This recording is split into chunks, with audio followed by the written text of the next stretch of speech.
Do you remember the question, Mr. Detective O'Driscoll? I can ask it again. Okay, please. Is this an accurate depiction of a 6-page letter to Lisa Darden written on either September the 12th or 13th, 2023, that investigators recovered on September the 14th, 2023, from a book that was among Corey Richens' personal possessions? This is that letter. It has redactions, but yes, this is that letter. Your Honor, the state moves to admit and publish 2-86R. Just renew the previous objections the court's already ruled upon. Okay. 2-86R is admitted and published. Detective O'Driscoll, can you please, starting at the top where it says page 1, read this letter aloud?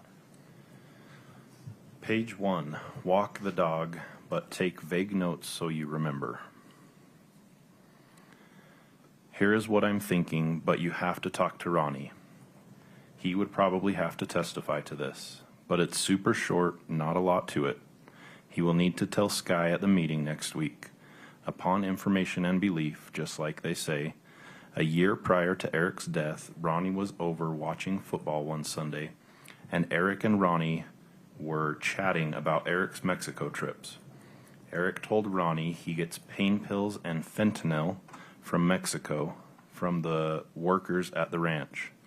Not to tell me because I would get mad, because I always said he just gets high every night and won't help take care of the kids. There are pictures in my phone of Eric passed out on the floor or in the chair. Ronnie should have texts from Eric talking about getting high as well. Eric told Ronnie he keeps them in an allergy pill bottle in his work truck, so I wouldn't find them. Ronnie never told me about the conversation. Eric finally told me and asked if Carmen could get him some. Eric never wanted anyone to know he had an issue, especially get caught. He always wanted Corey to go down for him. When they traveled, Eric would put his drugs in Corey's bag at the airlines right before they boarded. That way, if they were caught, Corey got in trouble, not him. Once they got to wherever they were going, Eric would pull the drugs out of her bag and it would cause a huge fight. She was pissed he would risk her going to jail for his drug use. He just would laugh about it.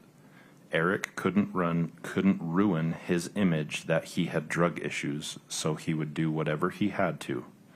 Corey has never done any type of pills, didn't like them. Rarely would she consume THC, only if Eric begged her because it was a special occasion. Reword this however he needs to make the point, just include it all. The connection has to be made with Mexico and drugs. Ronnie will have the messages to prove Eric confided in him about getting high. It can be short and to the point, but has to be done. Upon information and belief, LOL. They never found pain pills or fentanyl in my house because he hid it in allergy bottle in work truck, and Cody emptied out work truck within a week, so they were never found. When you talk to Ronnie about this, meet up with him in person. I worry sometimes your house and phone are bugged. Maybe drive down to SL and meet him after work without Bree. Tell Ronnie don't overanalyze it. It was a quick 2-minute conversation, LOL. Tell him I need him to do this. Bring me home and then we will get those damn bitches. Also, please text Lotto or call. Tell him do not text me anything about us doing things together ever, like church, skiing, trips, nothing that puts us together. It doesn't look good. We're so close to the end, let's push through. Have the conversation with Ronnie before he meets with Sky. Then tell him to tell Sky at the meeting about the conversation. Hang in there, we're almost there, love you to the moon. Take vague notes of all this so you remember before you walk the dog. Detective, does Sky in that letter refer to Sky? Now, this part of the letter is what prosecutors likely find the most suspicious. Instructions about what someone should say, how to say it, and even warnings about phones being bugged can sound like someone trying to coordinate a story. But notice what the defense attorney is doing during cross-examination. They're highlighting something crucial. Investigators never confirmed these claims with Ronnie and never obtained his phone records. That gap could be powerful for the defense because in criminal trials, missing investigation steps can create reasonable doubt. Lazaro, Corey Richens, former defense counsel. Yes. No further questions, Your Honor.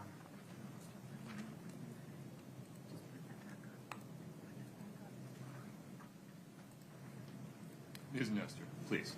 Thank you, Your Honor. Let's jump right back into that letter since we're on it, while it's fresh on our memory. It's Exhibit 286 for the record. You want me to put it back up? Yes, please, Your Honor. There you go. Thank you so much. All right, so this letter that you just read aloud, do you know the date that it was written? I believe it was September either 12th or 13th. Okay. And in this letter, the very beginning letter tells, I guess if it's her mother that she's addressing it to, if that's what you say, that to remind Ronnie to tell Sky this story, correct?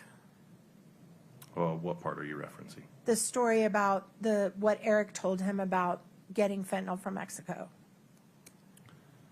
There is a part that says tell Sky at the meeting next week. Okay. So it looks like there's about to be a meeting with her lawyer, Sky, right? I have no idea if that happened or if that was about to happen. Okay, well, that's what it says. It says at the meeting next Okay. week. All right. So there's a meeting coming up with the lawyer, and Corey is relaying something that Ronnie had known from the past, and something that occurred between him and Eric in the past, right? When they were watching a football game. You pause for a moment. Go ahead, Mr. Objection, Your Honor, foundation. Sustained. Okay, let's blow it up. We're going to get very particular. All right. A year prior to Eric's death, Ronnie was over watching football one Sunday, and then she tells a story about something that Eric allegedly told Ronnie, right?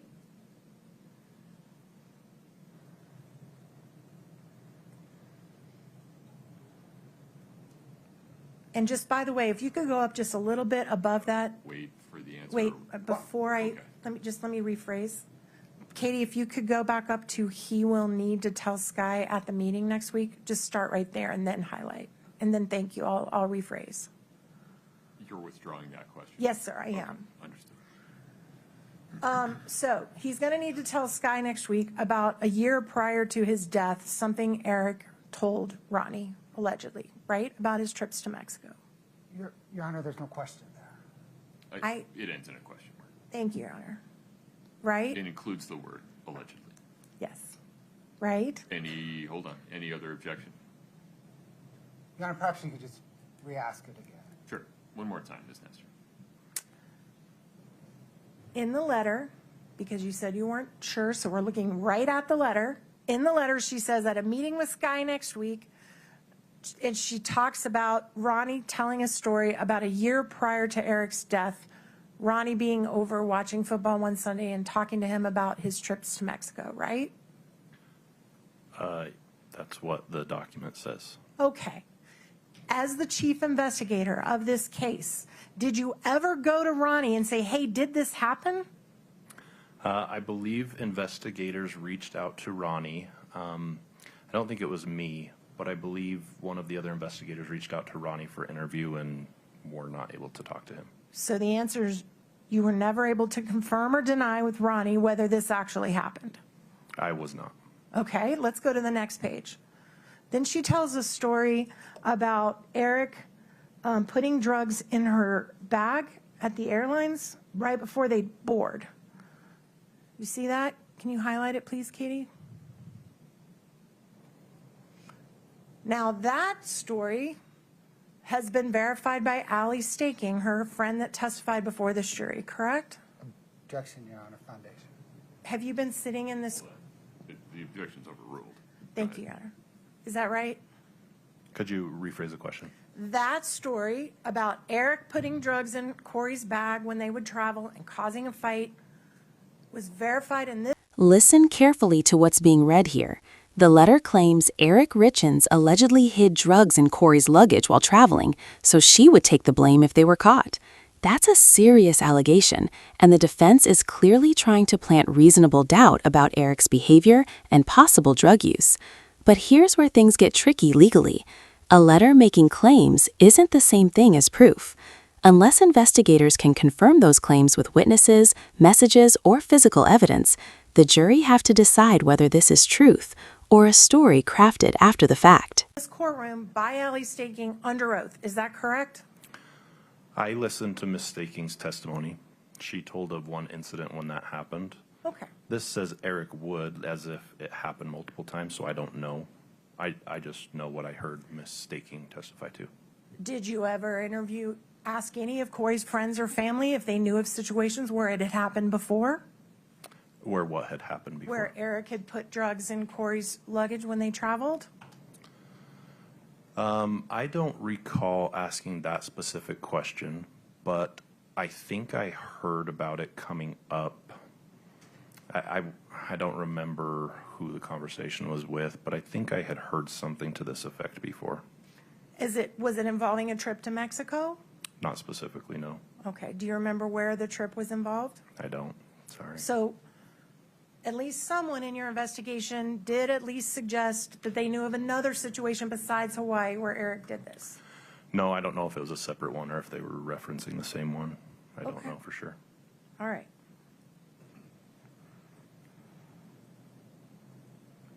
All right, if we could go to the bottom of highlight the bottom half for me.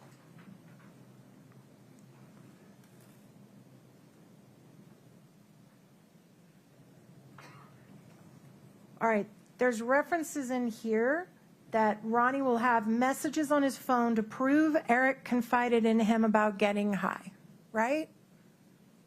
That's what this text says. As the chief investigator of this case, did you ever go check Ronnie's phone to see if those existed to verify this? I was made aware of this letter after May 8th. Of like- 2023? Of 2023. Okay.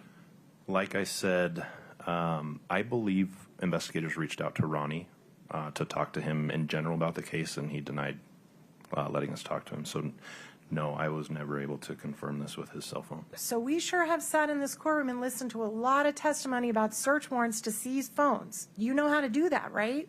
I do know how to do that. Didn't issue a search warrant to get Ronnie's phone to see if that happens to be true. No, but like I said, this information came to me well after May 8th, 2023. Okay, sir, that's 3 years ago, right? Yep. And isn't it true you issued a search warrant as recently as 2 months ago to search the house for, I think, the 10th or 11th time, didn't you? Yes. Okay. All right, and then can we go to the very last little bit about they never found pain pills or fentanyl in my house? At the bottom? Yes, please, thank you. I can see that. You can see it? Great. Okay.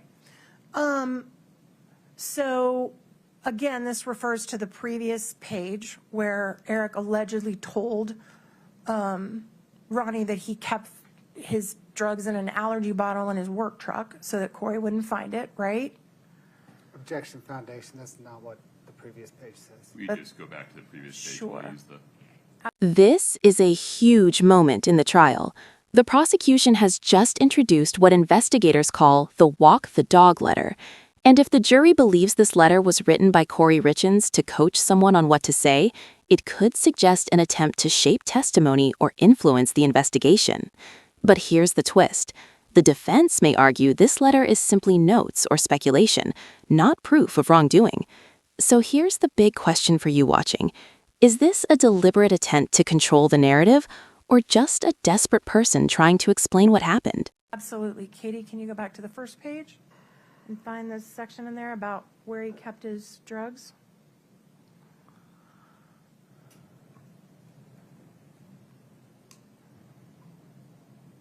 Let's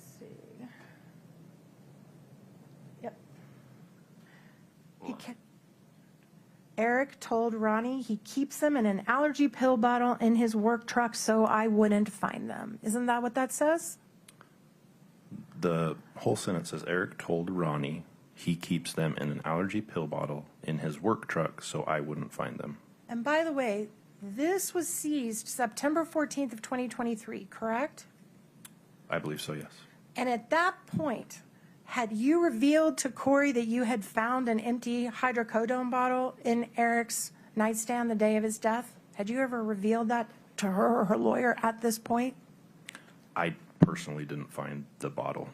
Okay. It was located on the night of Eric's death and was transported with his body to the ME's office. There's no way for Corey to know that when she wrote this, right? Objection, Your Honor, speculation. Sustained. Okay, that's fair. All right, go back to what we were just talking about, to the bottom of the second page. All right.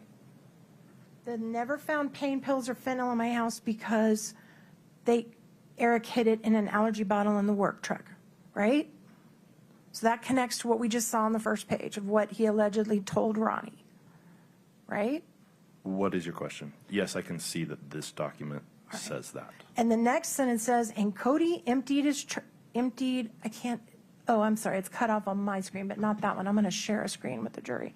And Cody emptied out work truck within a week.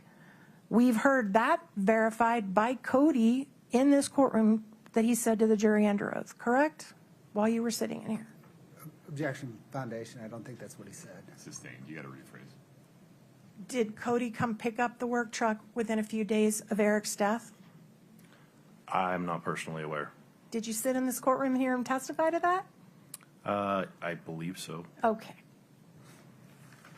Yes, I sat in the courtroom. Yes, I heard his testimony. I don't remember exactly what he said, but And just in case the jury has been so focused on that witness box that they don't notice what's happening back here, you've actually been in this courtroom every single day, every single minute, listening to every single person testify, right? nearly, yeah, Almost. almost. Maybe a bathroom break here and there, which you're entitled. Okay. All right, let's take that down. Now, I want to go back to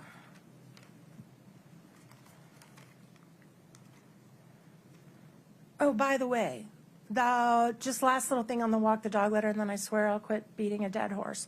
But the walk the dog letter, to your knowledge, was the walk the dog letter ever delivered to Corey's mom, to her brother, to the lawyer, to anybody?